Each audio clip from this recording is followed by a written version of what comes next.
السلام علیکم ناظرین، میں ہوں شاہد میتلا اور آپ میرا یوٹیوب چینل دیکھ رہے ہیں۔ اسلام آباد میں ایک اور لرزہ خیز ہائی پروفائل قتل ہوا ہے۔ سارہ انعام نامی کینیڈین شہری جو کہ دبئی میں بہت اچھی جاب پہ تھی، بہت اچھی جاب کر رہی تھی، ان کے شوہر شاہ نواز ایاز جو کہ معروف صحافی ایاز امیر صاحب کے صاحبزادے ہیں، ان کی جانب سے یہ قتل کیا گیا جو کہ بہت ہی انفارچونیٹ ہے۔ یہ اس نور مقدم کے بعد دوسرا بڑا ہائی پروفائل کیس ہے جو کہ اسلام آباد میں ہوا ہے۔ اس کے مختلف پہلو ہیں، کچھ مزید انفارمیشن، نئی انفارمیشن ہے، وہ بھی آپ کے سامنے رکھیں گے۔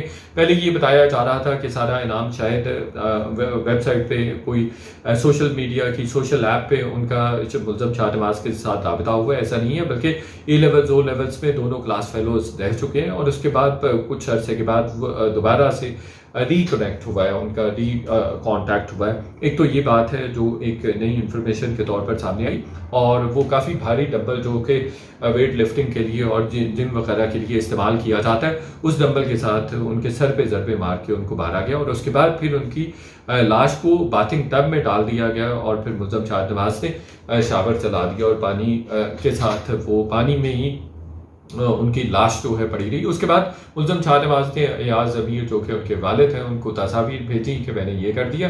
ایاز امیر نے اپنی وائف کو بھی، سابقہ جو بیوی ہیں ان کو بھی فون کیا، اور اس کے بعد انہوں نے پولیس کو بھی بتایا کہ اس طرح سے شاہ نواز نے اپنی بیوی کو مار دیا ہے، جس کے بعد پولیس جائے وقوع پر پہنچی، اور جائے وقوع پر انہوں نے جب ملزم کے پاس گئے، ملزم کی تلاشی لینے کی کوشش کی، تو ملزم نے دروازہ بند کر رکھا تھا، اور پھر زبردستی پولیس نے دروازہ کھلوایا۔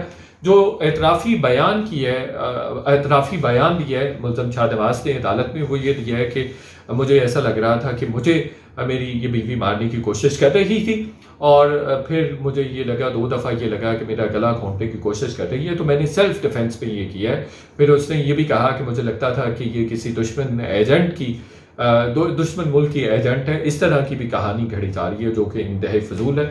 دوسری جانب جو پیرنٹس ہیں وہ سارہ انعام کے، وہ کینیڈا میں ہوتے ہیں، 1-2 دن میں متوقع ہے کہ وہ یہاں پر پہنچ جائے۔ انہوں نے پولیس سے، حکومت پاکستان سے سیکورٹی بھی مانگی ہے کہ وہ یہاں پر آنا چاہتے ہیں اور سارہ انعام کے کیس کو پرسو کرنا چاہتے ہیں۔ یہ بھی میں آپ کو بتاؤں کہ سارہ انعام کا اپنے پیرنٹس کے ساتھ جو کہ کینیڈا میں ہوتے ہیں، بھائی جو کہ کینیڈا میں ہوتے ہیں، ان کے ساتھ اس طرح سے مسلسل کانٹیکٹ نہیں تھا۔ بتایا جا رہا ہے کہ کچھ عرصے سے ان کا آپس میں کانٹیکٹ نہیں تھا۔ یہ شادی 3 مہینے پہلے ہوئی تھی سارہ انعام اور شاہ نواز کی، چکوال میں نکاح ہوا تھا، 18 جولائی کو یہ نکاح ہوا تھا۔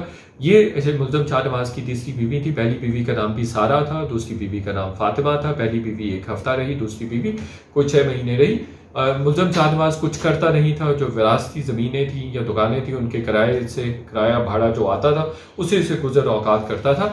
نشے کا بھی عادی تھا۔ اب یہ دیکھنے کی ضرورت ہے کہ کیا وہ ڈرنک تھا، کیا وہ نارمل تھا۔ ہمارے ذرائع بتاتے ہیں، جو ہم نے مختلف ذرائع سے انفارمیشن حاصل کی ہے، وہ آپ کے سامنے ایکسکلوسیو انفارمیشن آپ کے سامنے رکھ رہے ہیں۔ وہ بتایا جا رہا ہے کہ وہ بالکل ڈرنک تھا، اور مارنے سے پہلے وہ مسلسل کئی گھنٹے تک سارہ انعام کو تشدد کا نشانہ بناتا رہا ہے۔ تنازع کی اصل وجہ بھی آپ کے سامنے رکھ رہے ہیں۔ تنازع کی اصل وجہ بہت ساری فائنینشیل ٹرانزیکشنز بھی ہوئی ہیں۔ سارہ جو ہے وہ ملزم شاہ نواز کو پیسے بھی دیتی رہی ہے، مسلسل خرچہ ورچہ بھی بھیجتی رہی ہے۔ کچھ فائنینشیل ٹرانزیکشنز کے ثبوت بھی پولیس کو ملے ہیں۔ اس کے علاوہ سارہ انعام نے ملزم کو مرسیڈیز گاڑی بھی لے کر دی تھی، جس کو دھوکے سے ملزم شاہ نواز نے اپنے نام کروا لیا تھا، وہ سارہ نے اپنے لیے لی تھی۔ اور یہ بھی کچھ تفصیلات سامنے آ رہی ہیں کہ وہ کچھ عرصے سے یہاں پر تھیں، اور کچھ متضاد اطلاعات یہ بھی ہیں کہ شاید وہ ابھی دبئی سے واپس آئی تھی۔ لیکن بہرحال یہ جو بھی ہمارے پاس جو پولیس ذرائع کنفرم کر رہے ہیں ایک چیز کو، وہ یہ کہہ رہے ہیں کہ یہ بنیادی طور پر جو فائنینشیل ٹرانزیکشنز ہیں اور جو مرسیڈیز گاڑی ہے اس کا یہ تنازع لگ رہا ہے، اس کا تنازع زیادہ لگتا ہے۔ دوسرا یہ بھی شاہ نواز نے الزام لگایا کہ مجھے یہ شبہ تھا کہ میری بیوی کا کسی کے ساتھ تعلق تھا، اور یہ ہمیشہ سے ہوتا ہے پاکستانی مردوں میں، یہ جب وہ عورت کے ساتھ اس طرح کا بہیمانہ ظلم کرتے ہیں تو وہ الٹا قصور باندھنے کی بجائے اپنا الزام جو ہے، اپنے کیے کا الزام بیوی پر دھر دیتے ہیں، اور وہ سمجھتے ہیں کہ شاید اس سے ان کی بچت ہو جائے گی۔ اب جو سارہ انعام کے پیرنٹس ہیں ان کو ایک تو پتہ لیٹ چلا، کینیڈین ہائی کمیشن سے پاکستانی اتھارٹیز نے بات کی، ان کو کنوے کیا، چونکہ سارہ کینیڈین نیشنل تھی، کہ یہ اس طرح سے اس کو مار دیا گیا ہے۔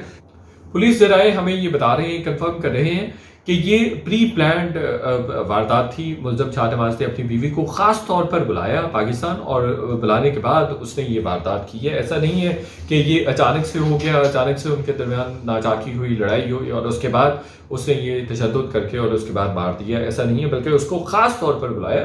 یہ ایک انسائڈ انفارمیشن ہے. دوسرا ایک اہم ڈیولپمنٹ یہ بھی ہوئی ہے کہ جو سارا انعام کے جو چچا ہیں، ریلیٹیوز ہیں، اور خاص طور پر دو چچا ہیں، ان میں سے ایک چچا کرنل ریٹائر اکرام نے پولیس میں اپلیکیشن دی. ایف آئی آر میں انہوں نے امینڈ کرنے کے لیے اپلیکیشن دی، اور اس میں انہوں نے کہا کہ ایاز امیر کو اور ملزم شاہ نواز کی والدہ کو بھی شامل تفتیش کیا جائے. 109 کے تحت ان کو بھی شامل تفتیش کر لیا گیا ہے. پہلے ایس ایچ او تھانہ شہزاد ٹاؤن کی بدیت میں یہ ایف آئی آر کی گئی تھی، لیکن اب اس میں ایک اور دفعہ کا بھی اضافہ کر دیا گیا ہے.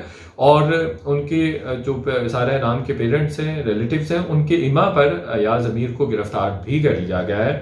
ایاز امیر کا ایک روزہ ریمانڈ بھی پولیس نے حاصل کر لیا. ایاز امیر کہہ رہے ہیں کہ میں نے اگر کچھ چھپانا ہوتا تو میں پولیس کو اطلاع نہ دیتا، چونکہ انہوں نے یہ انفارمیشن دی تھی، انہوں نے یہ اطلاع دی تھی. پھر انہوں نے یہ بھی کہا ہے کہ یہ اوپن اینڈ شٹ کیس ہے. مطلب وہ یہ بھی کہہ رہے ہیں کہ میرے بیٹے نے یہ ظلم کیا ہے، اور ان کی یہ ویڈیو بھی سب کے سامنے آئی کہ اس طرح کے سانحے سے کسی بھی پیرنٹ کو نہ گزرنا پڑا ہے.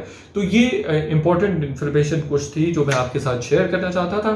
کچھ اہم اسپیکٹس ہیں جن پہ میں جاتے جاتے ضرور بات کروں گا. ایک تو یہ ہے کہ کچھ کمرشلائزیشن ہونے کی وجہ سے، بہت زیادہ چیزیں مٹیریلسٹک ہونے کی وجہ سے ہم شاید اور چکا چوند کے زیادہ قائل ہو گئے ہیں. چکا چوند سے آج کل کی لڑکی، عورتیں زیادہ مرعوب ہوتی ہیں. میں خدا نخواستہ کسی لڑکی کو دوش نہیں دے رہا ہوں یا اس کو قصوروار نہیں ٹھہرا رہا ہوں، لیکن ہمارے ویلیو سسٹم میں بہرحال وقت کے ساتھ ضرور چینج آیا ہے. ہماری سوسائٹی میں ایک وقت میں عزت نفس کو بہت اہمیت دی جاتی تھی، اقدار کو بہت زیادہ اہمیت دی جاتی تھی، لیکن اب پیسہ ہی مرکز نگاہ ہے، وہی مرکز توجہ ہے.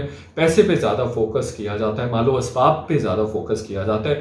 لڑکیوں کا مطمع نظر بھی پیسہ ہے.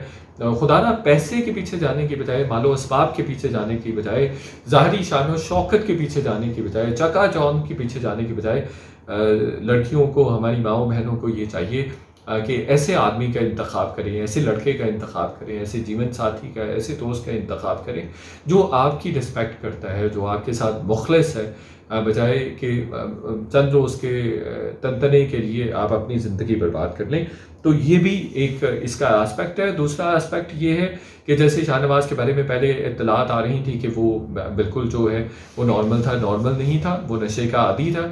اور اگر پیرنٹس کو لگتا ہے کہ ان کے بچے جو ہیں کچھ سچویشنز کو کوپ اپ نہیں کر سکتے ہیں، کنٹرول نہیں کر سکتے ہیں، نشے کے عادی ہیں، تو ان کو پہلے ان کا علاج کروانا چاہیے، بجائے یہ کہ کسی کی بہو بیٹی کو، کسی کی بیٹی کو وہ بلی کا بکرا بنا کر بھیڑ چڑھا دیں. ایسا پیرنٹس کو ذمہ دار ہونا چاہیے. ہمیں اپنے لڑکوں کی بھی ٹریننگ کرنے کی ضرورت ہے. ہمارے والدین کو چاہیے اپنے لڑکوں کو بتائیں کہ کس طرح کے ساتھ لڑکیوں کے ساتھ بہیو کرنا چاہیے. لڑکیاں کسی کی بہنیں ہوتی ہیں، کسی کی بیٹیاں ہوتی ہیں، اور بہت ہی مقدم ہوتی ہیں، مقدم رشتے ہوتے ہیں. تو ہمیں لڑکوں کو بھی، اپنے مردوں کو بھی ٹرین کرنے کی ضرورت ہے کہ عورت کی عزت کریں، اور عورت پہ تشدد کرنے کی بجائے اگر آپ کے معاملات نہیں بہتر ہو رہے، نہیں چل رہے، تو آپ اس سے پیسفلی علیحدہ ہو جائیں، بجائے ان پہ تشدد کریں.